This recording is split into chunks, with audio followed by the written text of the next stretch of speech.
L'Internet a été libertaire dans son essence, que les pionniers d'Internet avaient des idées libertaires, qu'elles se sont peut-être tassées à cause des GAFA, à cause de la centralisation des pouvoirs sur Internet, et que grâce donc à la technologie blockchain ou à des technologies comme le Bitcoin, on peut se ressaisir de toutes ces technologies-là. J'ai trouvé que c'était plutôt une élaboration commune qu'un débat polémique sur ces questions d'Internet et de web décentralisé qui était intéressante.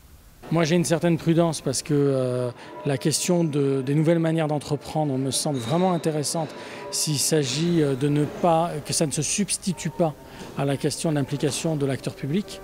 Entreprendre la culture, ici à Darwin en tout cas, ça a vraiment du sens puisque c'est une manière de faire avec les différentes activités associatives à but non lucratif qui sont développées ici, qui sont entendues au-delà de ce qu'on appelle le secteur culturel de manière classique.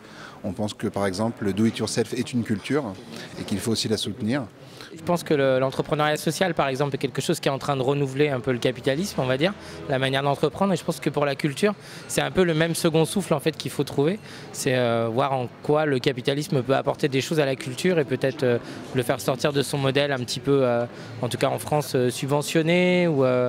Donc je pense que les entrepreneurs culturels sont l'avenir de la culture, ça, autant que les entrepreneurs sociaux sont l'avenir du capitalisme.